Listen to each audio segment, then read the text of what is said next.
So I'll let him take it. Well, Officer Patterson, but that's good to be here, so here I am. Has anyone ever been to a class of mine? Yeah, look, I actually am the police. I'm actually the police. I have a gun and everything. You guys, this is, I'm a community resource officer downtown, so I'm actually your community resource officer, myself and Sergeant Evans. If you've been with me before, you know that this is one of 3 classes I teach. The other 2 are situational awareness and verbal de-escalation. All of them are free. If you have any group in Marion County, you guys, it doesn't have to be during work time. I can come and I can teach. I have trained the U.S. District Court, Notre Dame, Girl Scouts, and everybody in between. So if you have a group, I can come and talk to you. Today, we're going to talk about active shooter. You probably wouldn't be surprised how many people in the last week have said, hey, Jeff, we want an active shooter program. And anyone know why? Nobody? Just one person in the back? Why? Because kids are coming up a target, and not only that, but the certificate you need to carry is no longer in effect as of July.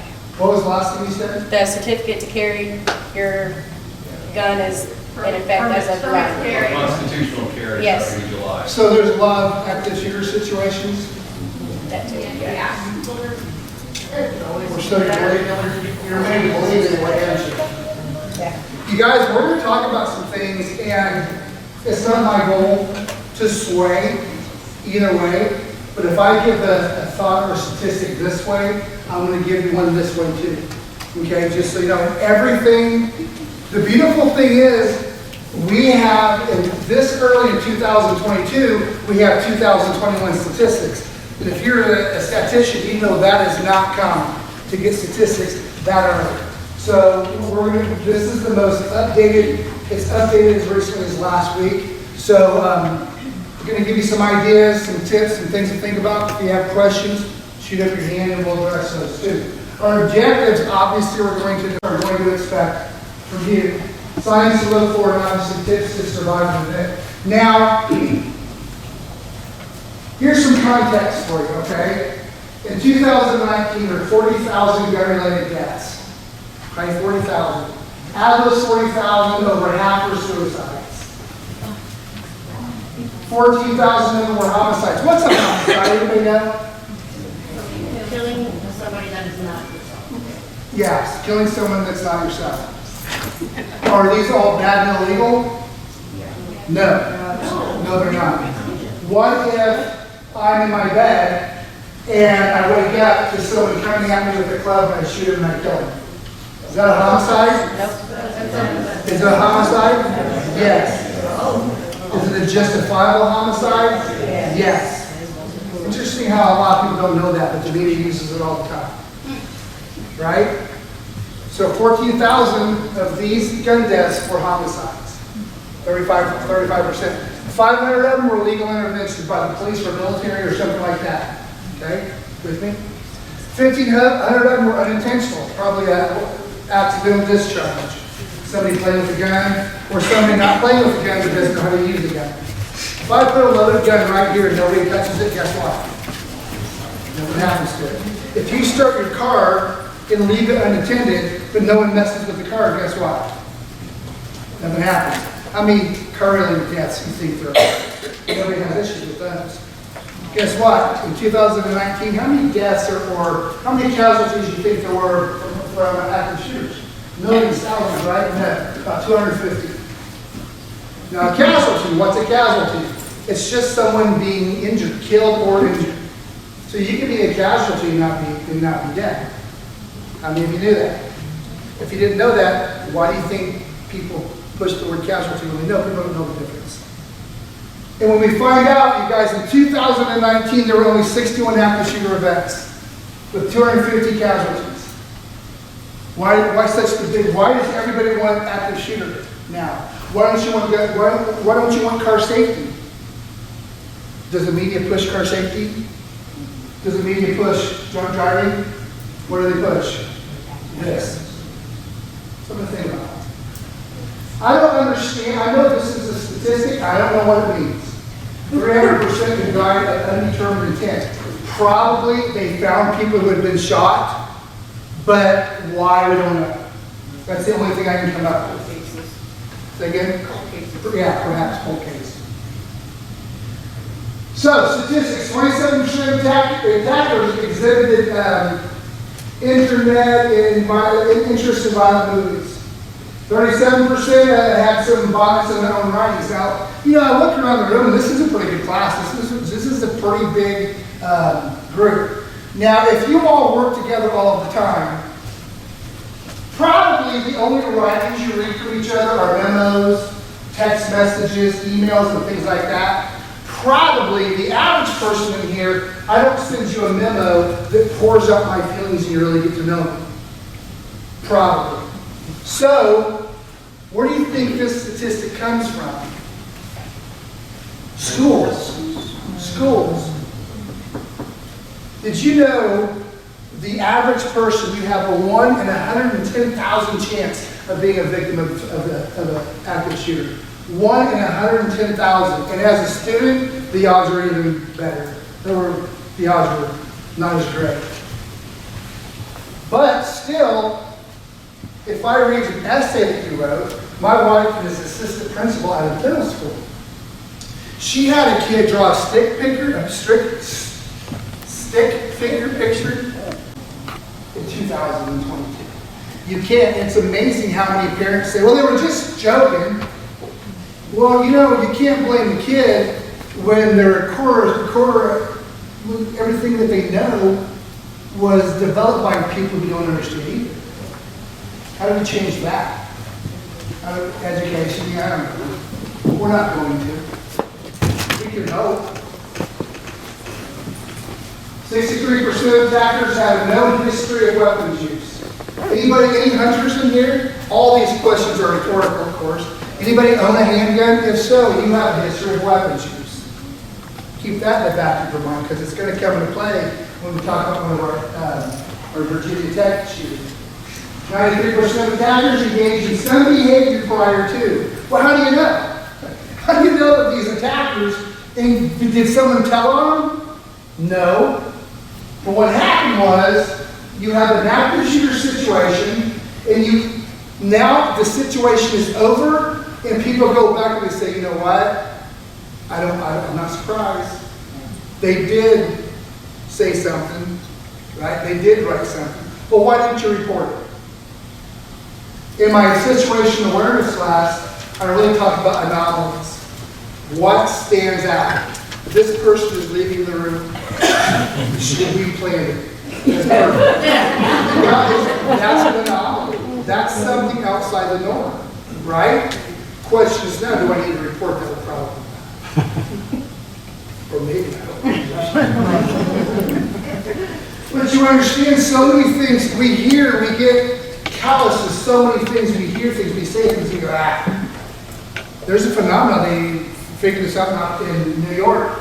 If somebody was laying on the ground, help me, people will pass them by, thinking somebody else will take care of it. It's not my business. It's not my problem. But also what they realize is, once one person stopped to help, others stopped to help as well. It just takes that first person. 93% of attackers plan the attack in advance. 93% of the attackers plan the attack in advance. You think 93% of active shooters were so sneaky that no one saw anything? Well, here's the thing. Are you looking for signs of active shooters every day? Of course you're not. Are you looking for signs of mental health? Someone getting ready to rob a car? No. And why would you? Nothing's ever happened before. If you ever sit through a situational awareness class I have, you will hear me say, nothing's ever happened before 100 times. Maybe not 100, but a lot. Enough to get you saying no when you leave, right? And if nothing's ever happened, how many of you looked under your seat today and found that $20 bill that I take? Feel it? No. Why? Why would you? Now, how many do But you have no reason to look, therefore you don't. And that's why we missed the signs. That's something just, you guys are gonna be funny. You're gonna feel bad if they really just point out the bill. So active shooter versus mass shooting. Active shooter, basically someone going to a particular area for a period of time, for some reason, and killing as many people as they can until they're stopped. Mass shooting is simply an event where 4 people get shot or more. How many of you knew that? How many of you knew that a mass shooting was simply 4 people getting shot in one incident? Maybe nobody even got killed. A lot of the examples I read are drug deals that went bad. 5 people show up at a drug deal that goes bad for them. How many mass shootings do you think there are a year in the country? Oh my gosh, hundreds. But guess what? If they're not an active shooter, you don't hear about it. How many shootings do you think there are every week in Chicago? I didn't mean that as a joke, but I appreciate you. Where you working at? That's my city, I already know. But how many of them are, you understand what I'm saying? Do you think they conflate those 2 definitions on purpose? I don't know. But why? They know better.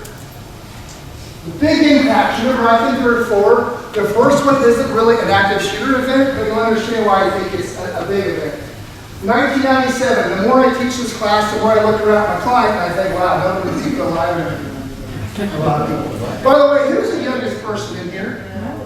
The youngest person in here. Not the one who wishes they were the youngest. Because they may have a job for you after a while. The one that ran out was probably The one that ran out? Yeah. So in 1997, these 2 guys, they were going to rob a bank. Wasn't the first bank they robbed, but they were going to rob this one. Just so happened that because other banks had been robbed in the past, recent past, there were police officers in some areas sitting outside banks. There was a police officer outside this bank, and they saw these 2 cats go in. Now, mind you, these guys, these shooters were dressed from head to toe in black. They were dressed from head to toe well. A lot of their body had body armor. They had taken a drug that calmed themselves down. They weren't rookies. And studies in history show that as they continued to make bank robberies, their technique got better. So we went in.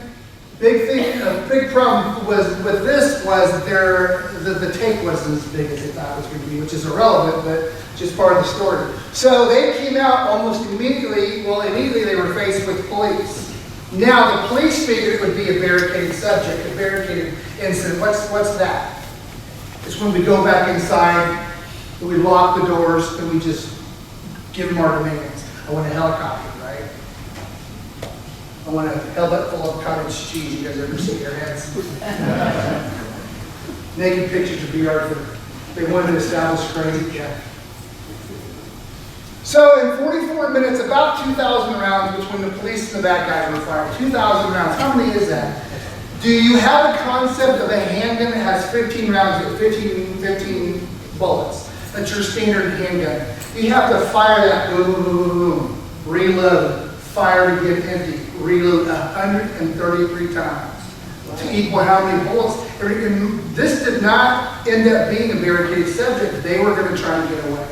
So these were bullets sprayed back and forth amongst this neighborhood. Quickly, the police realized that they were outgunned. You understand? So at the end of the day, 12 law enforcement and 8 civilians were injured. Both suspects ended up dying. One committed suicide, and one died after they were shot by the police. I think about 15 minutes after they were shot by the police.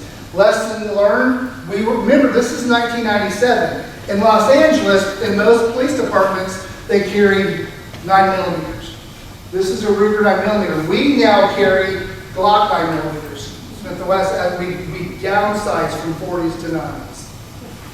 So they carry 9mm, Remington 870s, which we still carry, still a good rifle or shotgun, and revolvers.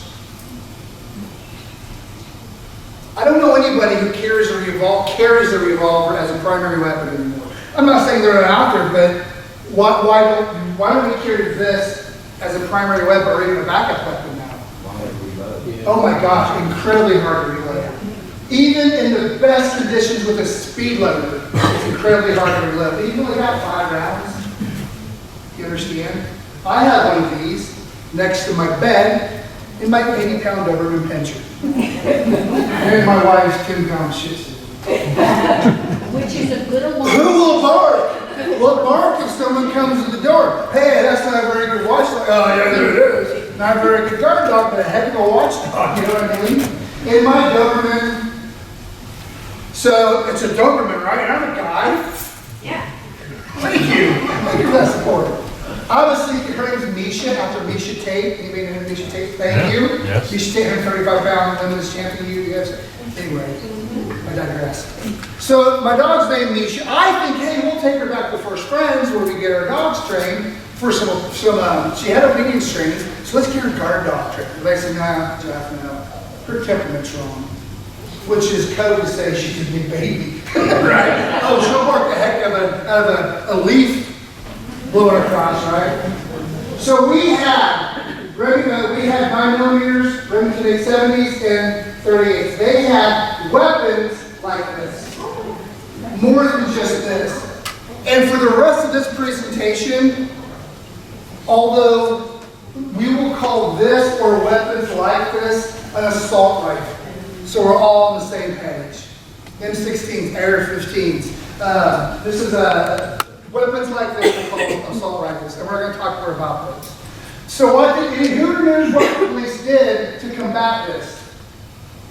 They went and they got weapons. They acquired weapons from sporting goods stores, and now more force multiplier.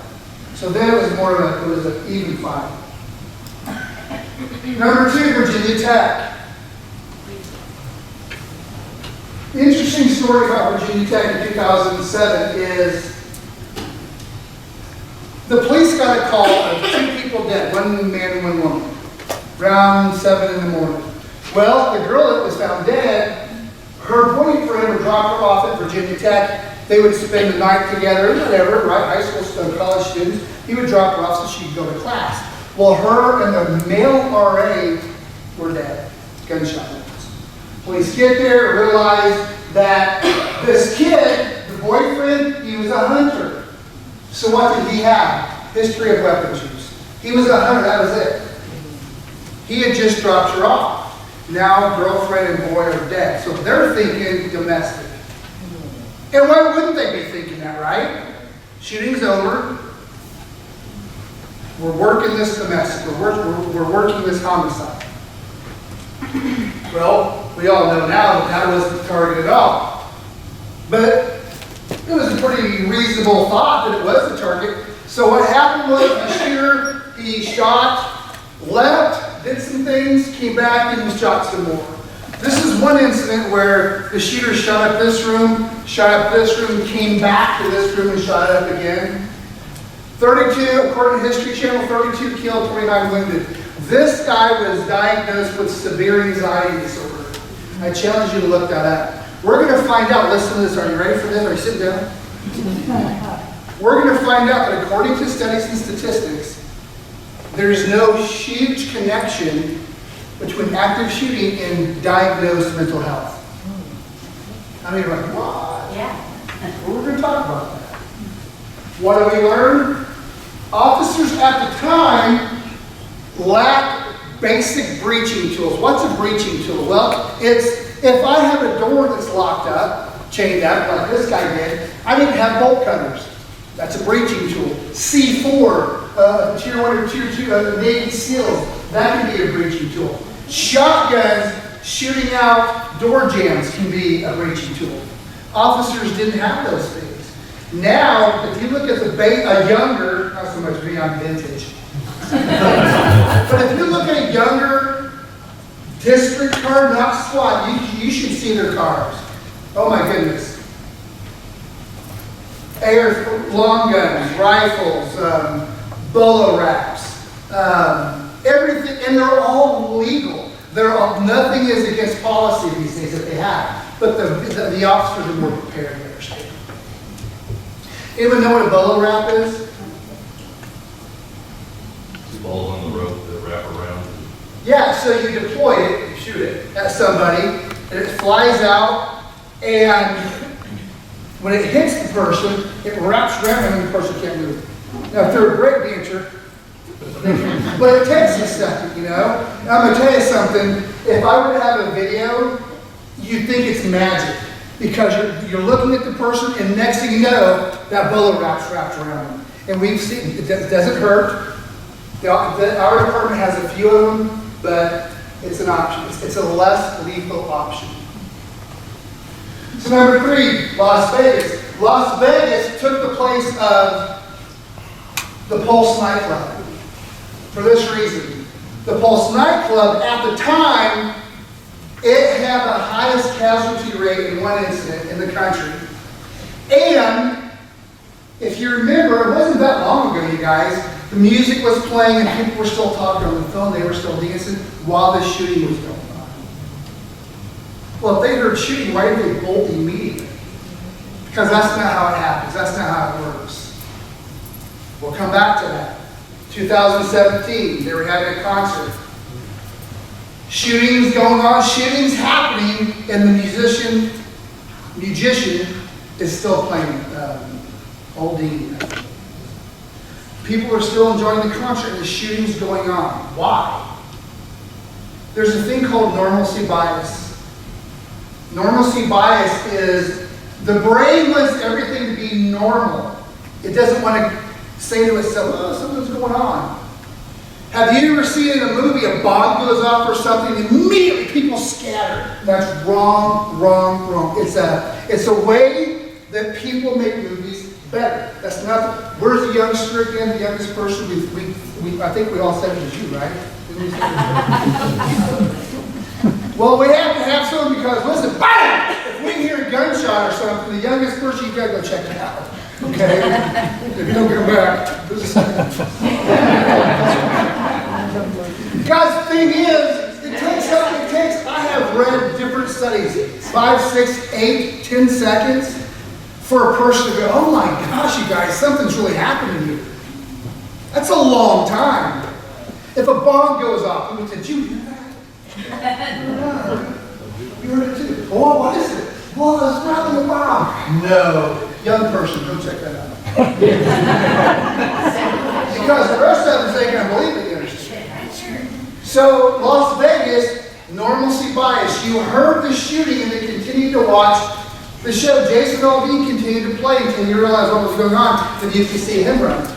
And then, this took the place also because now, this is a good record to have.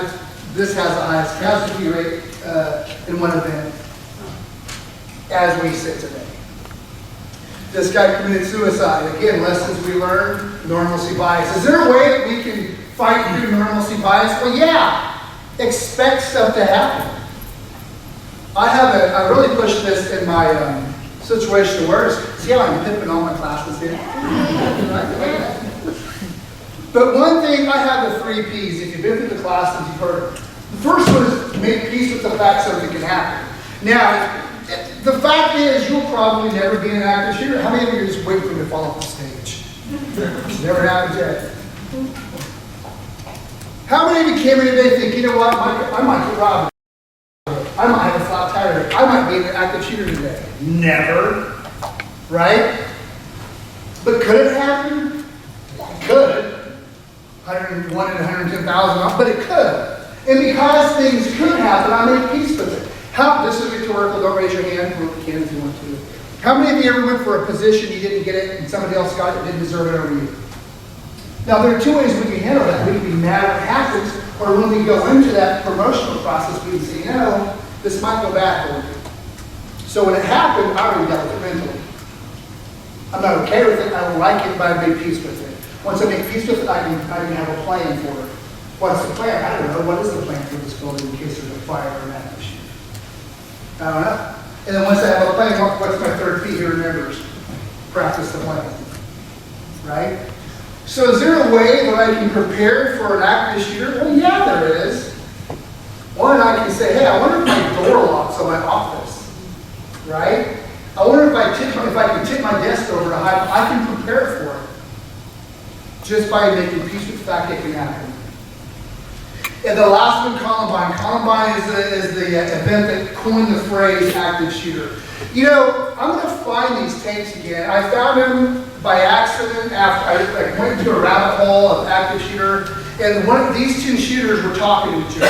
They made videos. They documented this event. And one of them said to the other, or to the video, they said, there's no way our parents should know what we have in this room. Now, some of you are going, oh my God, how can parents not know? Well, how many parents do you think there are out there who they go into their kid's room, the kid says, get out! They're going to go, sorry, I leave. How many of you think that happened to Jeff's house? I'm going to say a bad word. Hey, my daughter's friend, one time, I said out of the blue, well, my youngest son is now in Italy.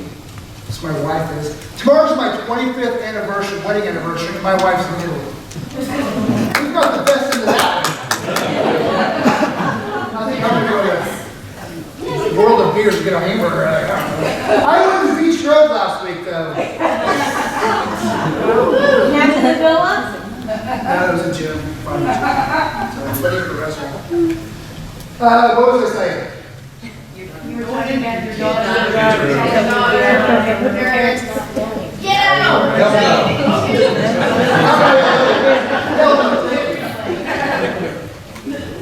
So we're at a restaurant, my daughter and I and my wife. I go, Lauren, why do you listen to me and not Dad? Or me and not Mom? And she said, well, Dad scares us. I said, Dad, why do you scare me? I'm like, oh my God, I don't beat you.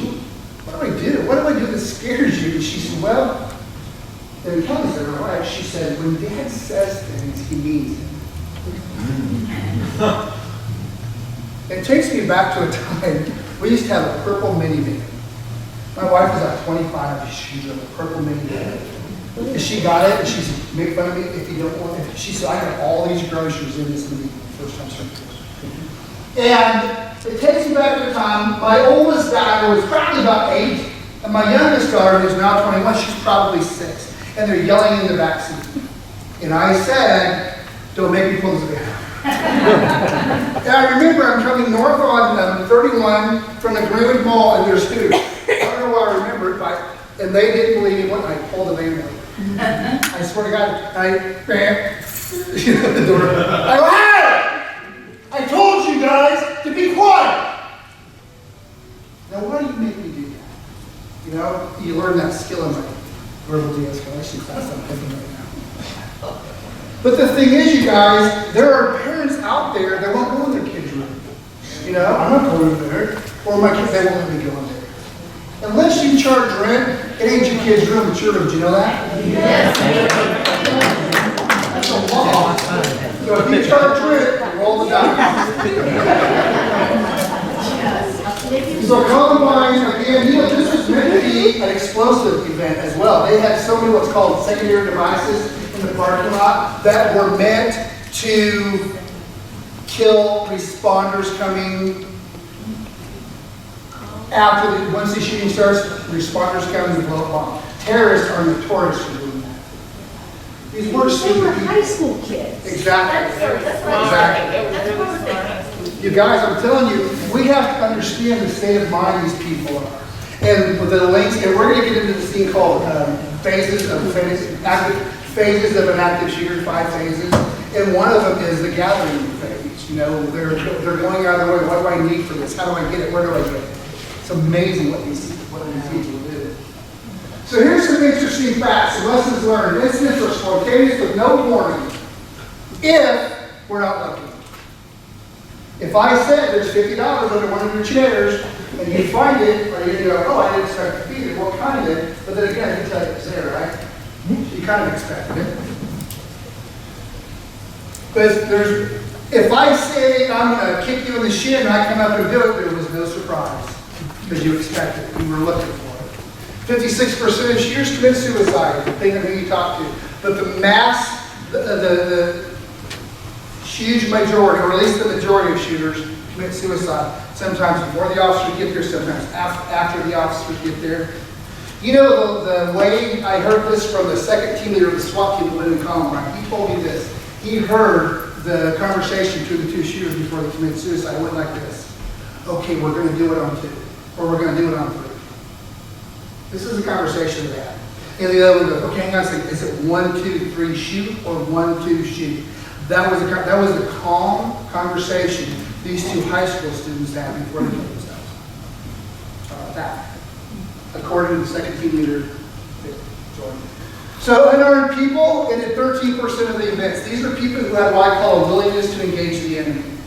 If you Google sheepdogs and wolves, I bet you create your real guns.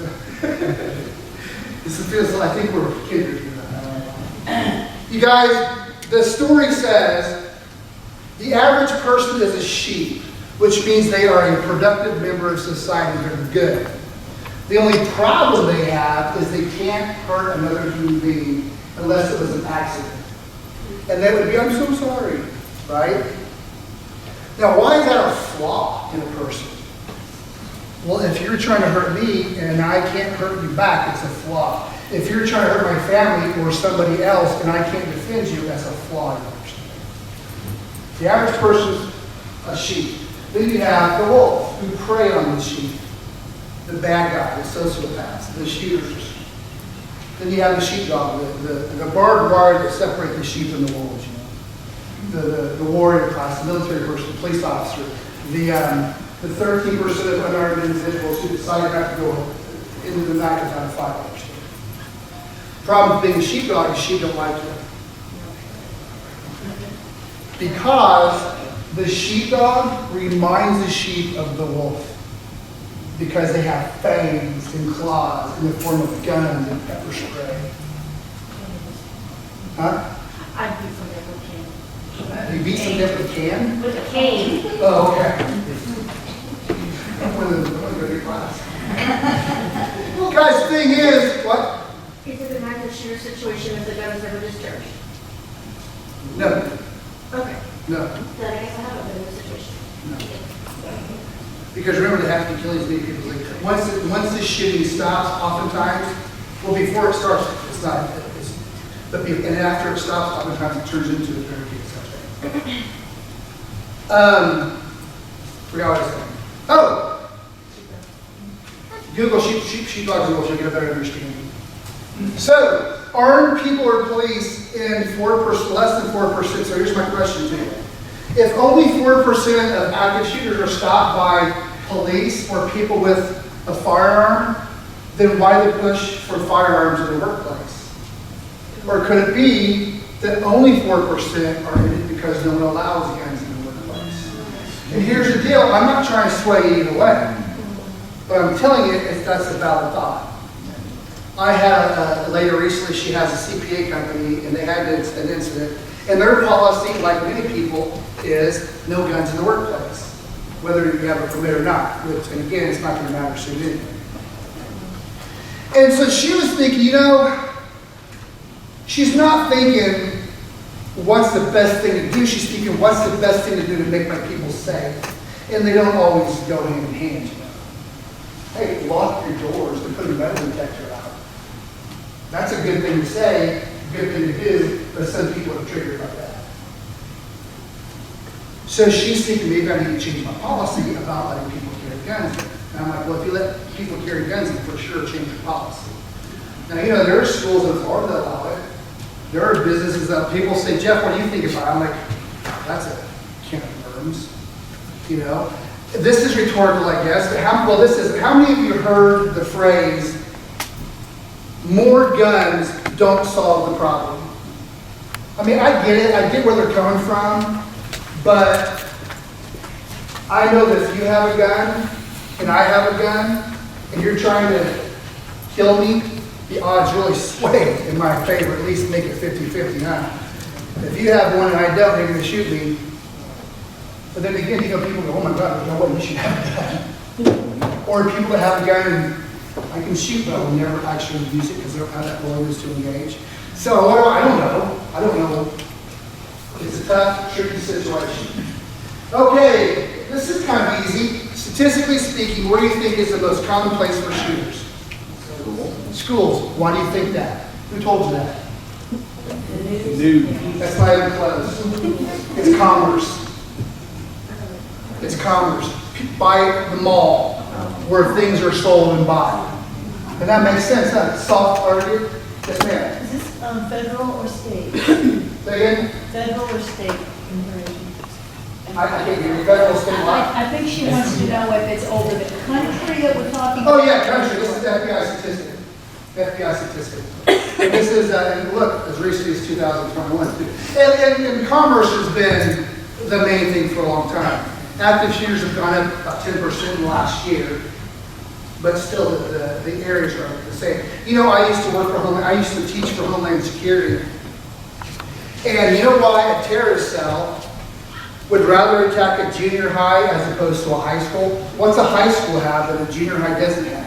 Big football player. 245-pound lineman. That's the truth. How many of you were around long ago when Warren Central's offensive line outwarded the Colts? We're talking about children. A 265-pound lineman that's a child. What's Legal. considered an open space? Huh? What's considered an open space? Courtyard, outside, parks. So, 32 of these shooters, these events were commerce through education. So these statistics, they don't jive with what you're being told. So the question is, why are you being told this? You know, if men die, it's tragic. But if women and children die, that's still worse, according to emotions. When police officers die, everybody cares for about a week. And they go about their life. Think about it. Statistically speaking, your average shooter is white male between the ages of around 30 years old.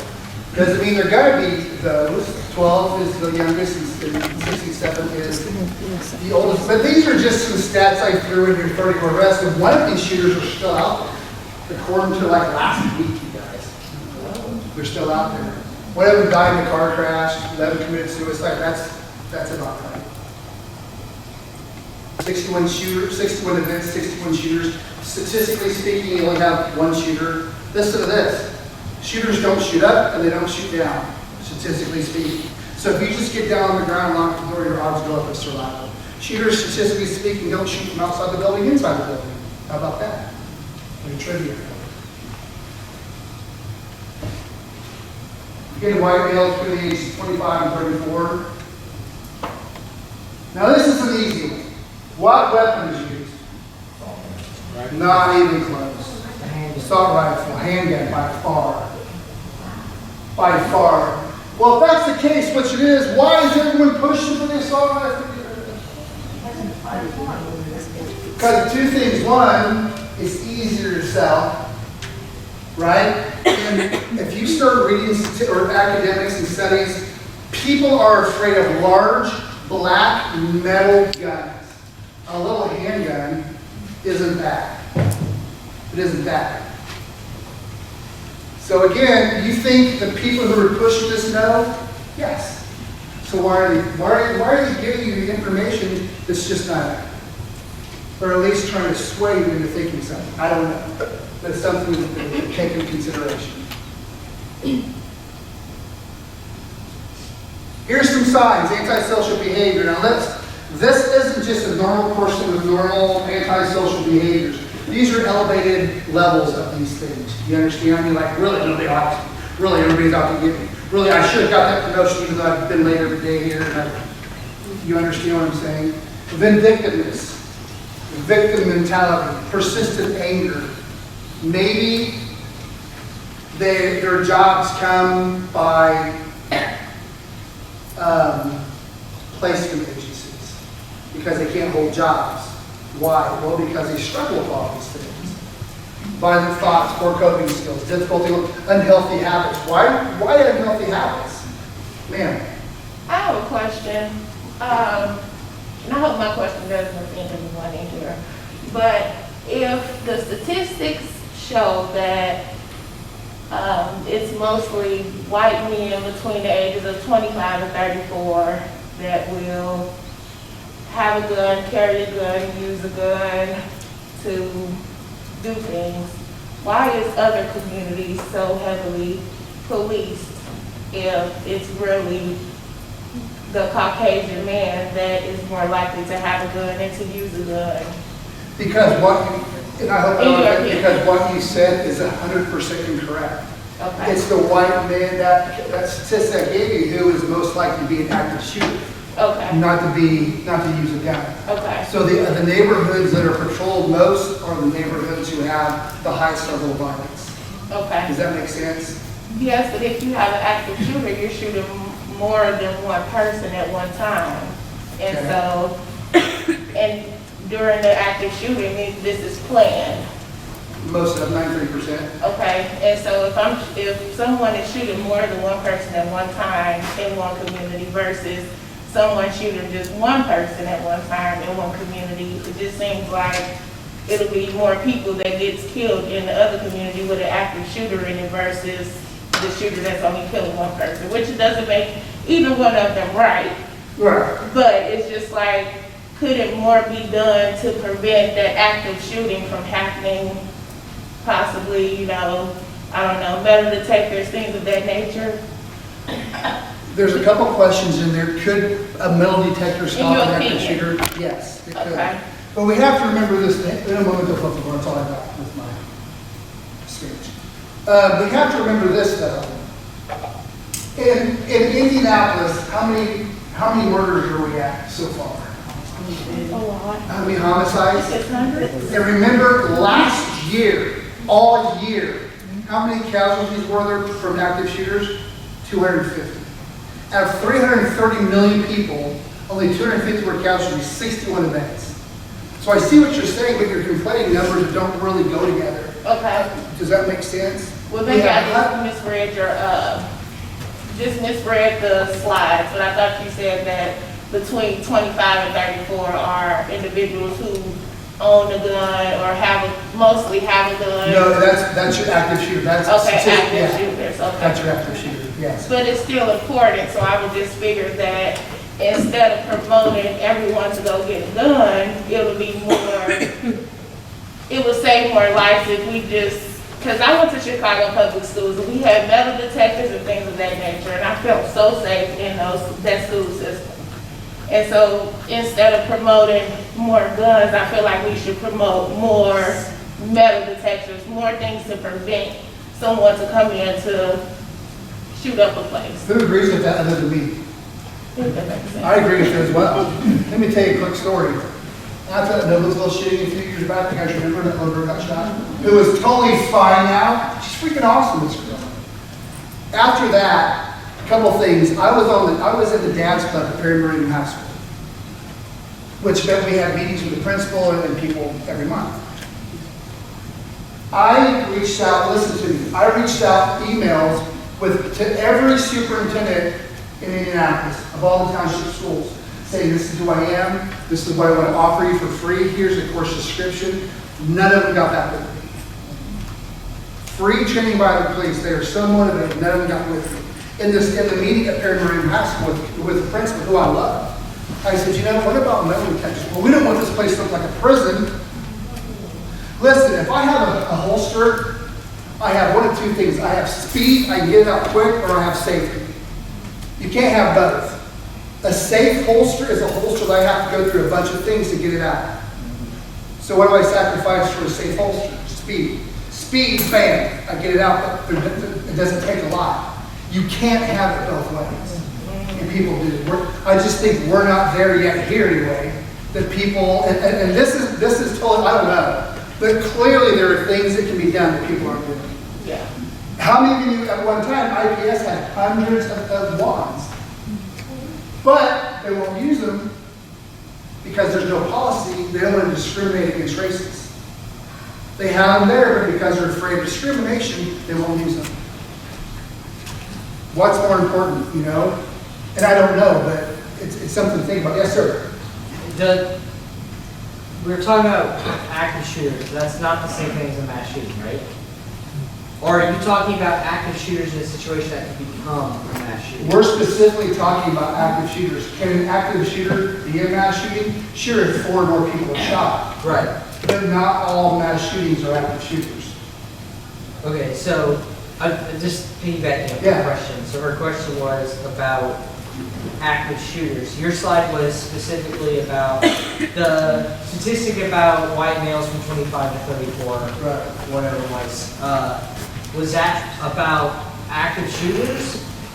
So I'm kind of still curious about her question because even if you only shot one person, wouldn't that still be an active shooter situation? What was your goal? What was your goal when you got there? So that's the definition of an active shooter, is somebody with a goal of shooting. Correct. I show up to shoot, meet people that can. and kill them. So intent is also Yeah. part of that. Yeah, does that make sense? Yes. Because remember the precursors that we haven't even got into yet, that's gonna help understand that. You guys, I'm gonna tell you, this is I've been teaching this class for about 5 years. This is the most interactive class I've ever had. Is it neat? All right, motives. 24% were motivated by attention, recognition, the fantasy phase of the active shooter. They think, I'm going to live on forever. I'm going to be on Time magazine. That's the fantasy phase. 27% were motivated by suicide or depression. 36%, they had a problem. Imagine if my way to solve this problem is to kill somebody. Would you agree? Would you think it's okay to think that you may have some sort of mental issue? Yes. And I don't mean that, I've had problems with a lot of people, but not once that I want to kill them. So, I heard 61% were motivated by revenge. This is shoot, 75% felt wholly persecuted. These are perceptions, you understand. Maybe they were, maybe they weren't, but in their mind, they were not only being bullied or persecuted, but seriously being bullied or persecuted. 80% of them had, in their mind, perceived identifiable grievance with somebody or something. How many remember a couple of years ago, and a lady, I don't remember exactly how this went down. She had some accounts or something through Google that she was making money on. Google shut them off so she wouldn't shut up the building. Remember that? She wasn't mad at it, but she shut it Google. So everybody that had a Google shirt on, she was mad at it. You know what? To a child, we're all the same, we're adults. To you, I'm a cop. You know? To her, Google was a bad guy. Top three topics. Check this out. Interpersonal issues. That's one topic, or one category that was a major influencer of the shooting. Number 2, employment related. That makes sense. Both of these make sense. You ready for this third one? The third one is a reason why people went on active shooter sprees. Just a general hatred of other people. Ooh. I'm going to tell you something. I really don't hate anybody. If someone says we need to talk, I think that's their way of intimidating. They want to have a conversation with you, and they want to start the conversation with intimidation. I've had one conversation, other than my wife, that I had, and the guy goes, we need to talk. I'm like, okay, this is where I'll be. No, he goes, I need you to meet me over here. I go, no, if you want to talk to me, I'll be here. We went through our issues there, and he had good points. But I said to her, you have to understand, I said to him, we were having lunch. If you fell off of the earth, I wouldn't care. No, I don't hate him. But if he fell off the earth, I wouldn't care. That's about as bad as I get. I guess it sounds pretty bad. But I don't hate anybody. But some people have just hatred toward other people. Look, now, a mass shooting and mental health. According to Jeffrey Swanson, Duke University, BBC source, there's no huge connection between what? Diagnosable. How many people do you think are walking around with issues that were never diagnosed? How many people were in this room? On the police department? At church? At the store? How many people aren't on medication that probably should be on medication? How many people are on medication that you know, but maybe it's not the right kind? You see what I'm saying? So, although they say there's no link between identifiable and diagnosed illnesses, that makes perfect sense. Virginia Tech was diagnosed. Anyone ever heard of the Jake Laird law? Jake Laird, 2018, remember Jake Laird, the guy that shot Jake Laird, who shot his grandmother or his mom? He had a history. But statistically, there's no history. Doesn't mean there weren't any, they didn't find them later. Here's another one, William Wan, National Corresponding Governing Health. Look, this is the Washington Post. Again, basically says only a small fraction have mental health issues, at least predetermined mental health issues. What about video games? Again, CNN, no huge connection between video games and active shooters. Another one, no huge connection between. I'll tell you this. The military or the police department, we have what's called a fax machine. Anyone ever heard of that? Firearms training simulator. The military had, so imagine this, ours is about 4 of these screens, and you have a person controlling the scenario, right? And you go in and you deal with the scenario, like a virtual interactive film. You make your decisions and things go the way they're supposed to go. But if not, you have to shoot. Now, that's not like a huge video game. Military has amazing things that you think, like, you're really there, you're making decisions. Now, there's no studies or statistics that prove any of that motivates anybody to be a shooter. Now, it will enhance decision making, it will help with target identification, perhaps. But as far as motivating somebody to do it, there's no connection according to these studies. All right, here are the 5 phases of an active shooter. The first is the fantasy phase. This is where a person is thinking about all the great things that happen to them once they are able to carry out this act. According to this, the most recent information I have, they're crying out for help. They may not even know it. If the police are notified by someone who's paying attention, it can be stopped. Planning phase. Now I'm planning, what am I going to do? How am I going to do it? A lot of people, they keep journals. If that journal is found, if the searches on the computer were discovered, they could be stopped if it's reported. When we're talking about making decisions about the targets and activities, if I know, remember some people were triggered by, they thought they were being bullied, or they thought they were, who do you spend most of your time with? Work people or at home people? Work people, by far. So there's a huge connection between being bullied and disrespected and your work people. So if I have a problem with my work people, I know where, I know when, and I know who. And if it's not an individual, which oftentimes it is, then it's everybody. Now, can I go into a situation and kill everybody? There's some people I don't kill? Yeah. The shooters at Columbine, especially in the library, they were like, you go, or you go. A lot of the shooters will say, hey, tomorrow you need to call it. There's a warning about that. There's a warning that either you listen to or you don't listen to, and oftentimes if you hear it, you don't report it. What's the rationing why these targets? Well, according to studies and statistics, because something in the school or someone in the school did them wrong. That's it. Statistically, does that make sense? But you know what? If you just have a general hatred for people, you're just going to go to the mall. Or, go ahead. So it's indiscriminate, you just kill Yeah, that's true until you're stopped. Again, by any phase, if someone's paying attention, you can still be stopped. You guys, look, this is where all look, they are videotaping this. You guys, you need copies of this, I'm assuming. You don't have, you can take pictures if you want. This isn't mine, it's ours. You understand? So preparation phase. If I am 16 years old and I want to get a handgun, do I buy it at the store? Well, where do I get it? It's impossible to get them, right? Mom and dad? Neighbors? What if you're 25 years old and you're a felon? Out on the street somewhere, you get somebody else to buy it for you or. No, you can't. That's a strike. It's illegal. Yeah, so the big guy. Did you know if I have an assault rifle legally and I want to sell it?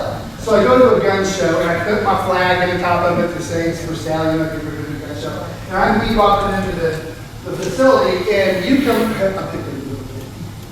you come up to me, he smiled, it's fine. He says, hey, are you selling that gun? I said, yes, I am. He says, how much do you want for it? I said, I want $800 for it. He says, will you take $600? I said, yes, I will. Boop, boop, boop, boop, boop. He's got the gun, I've got the money, and I've done nothing wrong In Indiana. in Indiana. Talk about that. Person-to-person sales, you don't need the record, you don't need to register. I give you my gun, you give me the money, I haven't done anything wrong, legally. What if he's my neighbor? My neighbor, we've known each other forever. Hey, what's your name? Brian, Hey, Brian, I'll give you a schedule to buy. Yeah, sure. How much? $500? I can do it. Nothing's done illegal. What if he's a felon? As a felon, what does he have an obligation to do?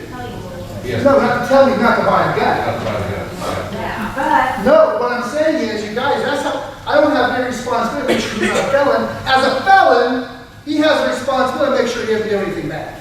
And as a felon, he's super good at that. yeah. Clearly. I'm sure it's a mistake. So the question about that, Yes, ma'am. the whole, my neighbor, okay, my neighbor's sheriff, Mhm. and like 2 years ago, I did buy over there in your front, but he had registered and he switched registrations and now it's in my name, blah, blah, blah. It's not unheard of to do that. No. No. Oh, no. And it's a better idea. Yeah, it's much better. Well, he, in a sense, I did to the sheriff. Well, there's a much, it's, there are ways to go about. You can have people that are firearms dealers, you can write something out. Because the next question is, what if you buy the gun was used in crime? I mean, the cops can figure it out. But for a second, yes, ma'am. What if the gun has been stolen and so, you And you know, buy yeah, say I buy a stolen gun. it? Well, and that's the thing. Then you just bought a stolen gun. And I didn't know, but I didn't know it. I know, but let me talk about something. You just purchased stolen material, which is against the law, but you didn't know. Right. You know, now, so if something happens and the police find your gun and they run the number, it comes back stolen, you tell them the story, they're gonna go, I don't care, you're going to jail, you know what I mean? Because they can track it back to people at the store. So I don't want anyone to be, I see your hand, Pam. I don't want anyone to think that you're gonna get in trouble because you innocently bought a weapon and the person selling it to you was less than honest. And the police will figure that out. So will it fall back on you if you like innocently sell a weapon to somebody? And No. No, is that what we're talking about? So it won't come on. That's how, the point is, that's how easy it is Wow. to get a handgun here right now. And I'm gonna tell you, I'm a cop, I'm a gun person, I think you should have a gun if you want, but I don't want this to be a disturbance really, but I don't know any good that could come out of not letting people have gun permits. And if you do, I get your side too. I just, it's not get anyway. Approach phase, we need to have some luck at this moment. Because now the shooter is going to the home, to the car, the place. Maybe they're walking across the parking lot, they're grabbing weapons they've already stashed somewhere, maybe. But now they're heading towards the intended target to do damage. In the implementation phase, now the shooting is happening. Shooting is going on. For every shot that's fired, somebody perhaps could be dead or wounded. Now, understanding that last point, the implementation phase, what should you expect from law enforcement? When they get in, what's their goal? To stop the threat. Is it to help somebody that's no, they have to bypass that person because every time the trigger's pulled, somebody else could be either killed or hurt. So, if you were in that situation and you were hurt or somebody else is hurt, it's incredibly hard to see police going through and not helping. But ultimately they are. Now when I say, yes sir. So can you clear this? I heard that legally it's not the police right to protect someone. Even though it says protect and serve, if something is happening, is it that police are not legally, what do you call it, they're responsible to go ahead and... I can tell you this, I was in the Strategic Academy 3 different times. Now, what you're hearing from Texas recently, you hear that the law says they have to put themselves in jeopardy and save everybody else. In Indiana, LAPD, Law Enforcement Training Board, doesn't say that. We were always taught, and we taught forever, your number one responsibility is to go home tonight. Now, that being said, and this is a discussion, this is a new discussion because of what happened down there. One, no one knows facts and circumstances. We know what we were told. I can tell you this. If the officers are going in and they're shooting, then it's an active shooter, and the goal is to go in and stop the attack. I don't know, I have never heard until last week or the week before, I've never heard of any law saying that you have to. That being said, the argument is when you're a police officer, you should know. I can only tell you, I've had two situations where they weren't active shooters because it didn't go on, the goal wasn't to kill people, but as the shooting was going on, me and another officer were running towards, ran inside, and the shooting stopped, and we found the shooter. I can only tell you what I've done in the past, and tomorrow if it happens again, I can't tell you that I do the same thing, because I don't know. But I tell you what I've done in the past. I can tell you from what I know, I don't know of any law, other than what they say in Texas, that says you have to go in. It's just people think you should, as a police So officer. do you think that has correlation with the 4% of the ones that were stopped by the cops? Or But I think what? that has like a connection with the 4% that is stopped by the cops or the police, and then the other ones that was stopped by unarmed or civilians? That's a good question. I don't know. I can tell you this, I don't believe, I'm 99.9, if I had to bet my house, I would bet that every officer that shot someone, that wasn't pretty kid. They showed up and moved it. I don't think every officer in the world, I'm one of them, I'm a cop, you know, I'm a big fan of them, but I'm one of them. I'm not, I don't think that every cop has a desire to go in and face the enemy. I don't think that's even close. So, Director, when I say eliminate the threat, what do I mean? What does eliminate the threat mean? To kill him? Thank you, to stop the threat. What does that mean? Well, if you're shooting people and I come in, am I going to give you a warning? Maybe. Probably not. Now, how many of you, and this is okay, how many of you think police officers should shoot to wound? Yeah? Let me tell you why that's not the case, okay? Regardless of the situation. So here's the deal. Human beings are bound by terrible things called human factors. When you think your life is in danger or somebody else's, you are to that point where you have to shoot somebody, things start happening physiologically. Heart rate goes up, motor skills go down, you lose up to 70% of your vision. Auditory exclusion, you can't hear things. Eye-hand coordination goes out the window. You're taught to shoot at center mass, and you're lucky if you hit that. Unless you're a tier 1 or tier 2 sniper who are trained, and they do that all the time, and you're behind the scope for 4 days with no food and water, and you can still take that shot. Unless you're something like that, the average person, police included, they struggle in taking that shot due to those physiological issues. Now, you show me a police officer that shot someone in the arm, and I'll show you a police officer that probably missed. Now, their goal is to hit center mass, and they're lucky to hit that. Now, if you shoot me from there, or even there with a 9mm here, what's going to happen to me probably? No. I'm probably going to die or at least serious bodily injury. But was that your goal? To kill me? No, it was to stop me. That's kind of a twisted statement. It isn't that. It isn't that. I shoot you in the chest. I shoot you at center mass, the biggest part of your body. I shoot you there. And it just so happens you die from it. So is it to shoot to kill, basically, not shoot to end? Is there like a, because if you shooting somebody, aiming for their chest, you're shooting to kill them, right? You're shooting to stop the threat. Okay. It just so happens that you die from that shot. And that sounds like I'm playing, it's messed up. But this is, if you're going to shoot someone, where you're going to shoot them, we want the biggest area. Yeah. And But But also in an active shooter, the shooter is the threat, so shoot at him, you're taking out a turn.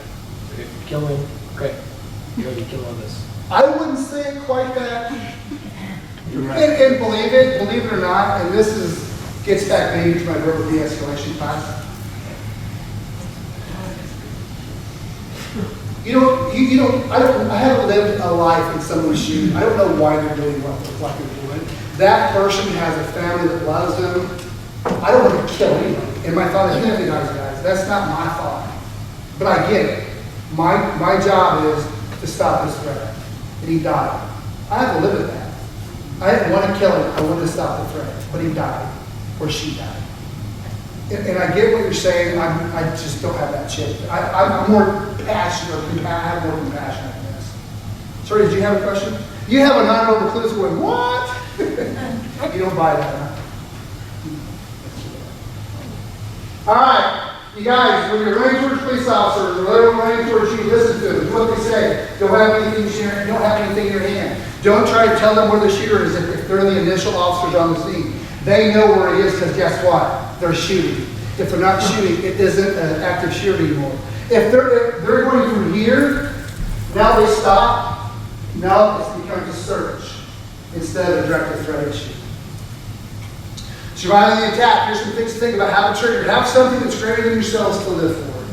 It's amazing people have been straight out of sea or whatever. You know, they all have kids or parents. It's amazing how many people have pets to get back to. Or I have to water my plants. These are studies that people have found. It's weird what motivates people. So have a trigger in your mind that you're going to live for, that's greater than you. Now, evacuate. If evacuating is the best answer, then remove yourself from the situation.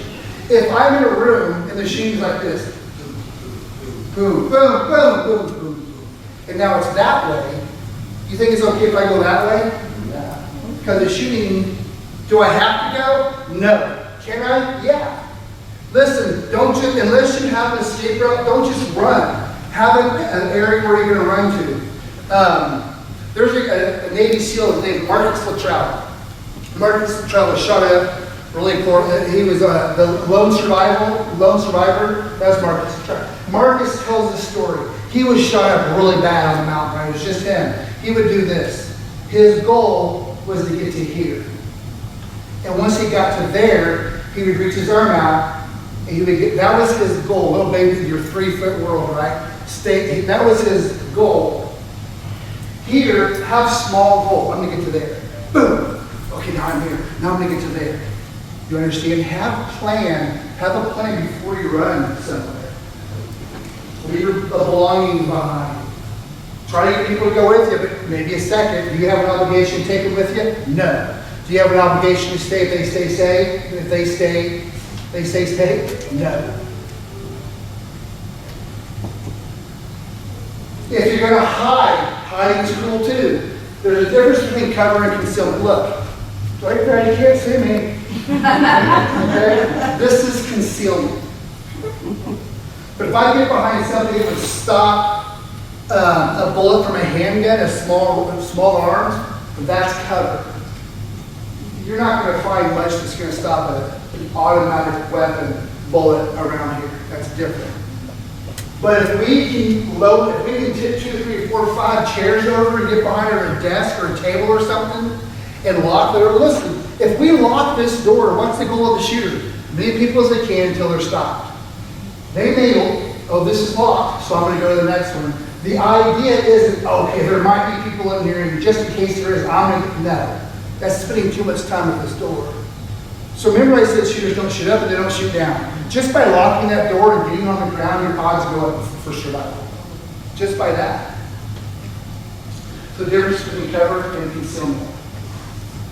Now, if you're going to fight, you have to be mentally prepared to do damage. Remember, the average person is a sheep. They don't have a willingness to engage the enemy. They can't hurt another human being. But if you got someone in here, try to motivate others. Because once the first person does it, what might happen? Other people pile on. Look, in this situation, you have to act like you're the third monkey on Noah's Ark and start the right. You understand? Mental attitude. What in this room can be used as a weapon? Anything can be used as a weapon. Paper cut.